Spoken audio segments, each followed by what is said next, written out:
Assalamualaikum warahmatullahi wabarakatuh. Nama saya Abdurrahim Putra. Saya dari program studi ilmu kelautan ingin mempresentasikan tentang morfologi dasar laut. Saya dari kelompok 4, mata kuliah Geologi Laut. Morfologi dasar laut merupakan bentuk permukaan bumi yang berada dalam laut, yang pada dasarnya tersusun atas 3 jenis massa yang berbeda, yaitu massa padat, massa cair, dan massa gas. Kontinen atau benua adalah massa daratan yang sangat luas yang berada di permukaan bumi, termasuk bagian tepinya yang digenangi air kurang dari 200 meter.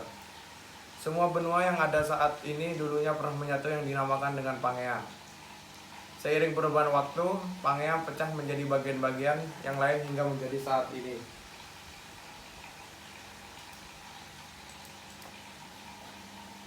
Bumi terdiri dari satu benua, bergabung untuk membentuk satu benua besar yang disebut Pangea.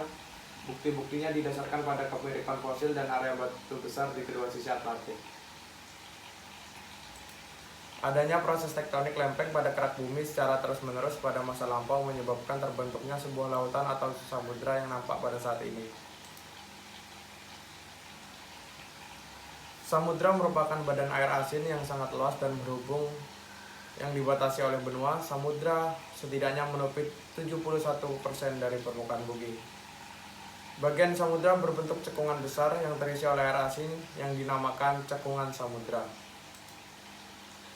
Ya, ini cekungan samudra, bagian samudra yang terisi oleh air asin.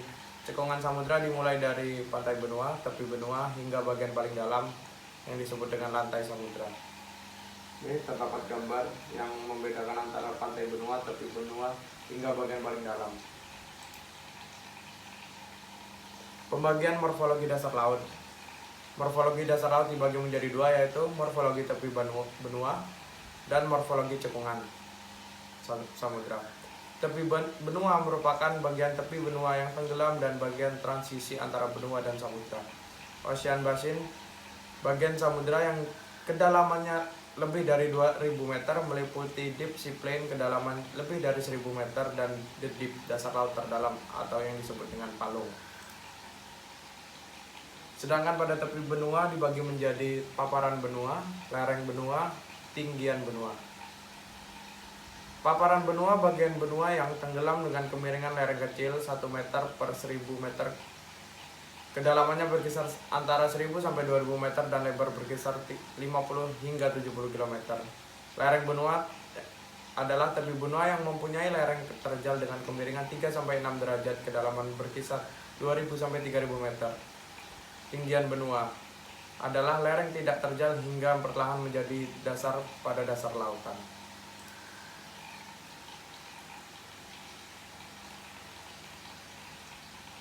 Setelah itu ada cekungan samudra, bagian samudra yang dalamnya lebih dari 2000 meter.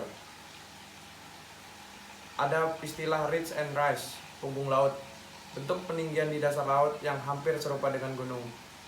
Ridge dan rise sama saja, hanya saja lereng ridge lebih terjal dan rise dari rise.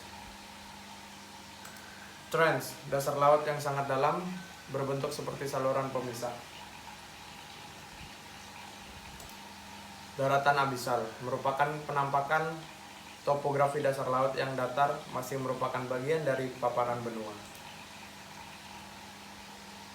Submarine canyon, ngarai bawah air berbentuk seperti lembah yang memotong lereng benua pada bagian tepian benua. Lalu ada mid ocean rise atau disebut MOR, rantai gugusan gunung api di bawah laut yang mengelilingi bumi. MOR terbentuk oleh aktivitas tektonik lempeng yang bergerak secara divergen. Simon on Guyot merupakan gunung bawah laut yang muncul dari dasar lautan, namun puncaknya tidak muncul ke permukaan. Simon memiliki bentuk curam dan runcing, Guyot memiliki bentuk atas dasar. Setelah itu terdapat Volcanic Island, merupakan gunung berapi bawah laut yang bagian puncaknya muncul di permukaan. Perkembangan gunung api yang cepat dapat membentuk pulau baru di sekitarnya, contohnya seperti Gunung Krakatau. Ya, sekian presentasi dari saya tentang morfologi dasar laut. pada akhirnya mohon maaf ada hilaf kata. Wassalamualaikum warahmatullahi wabarakatuh.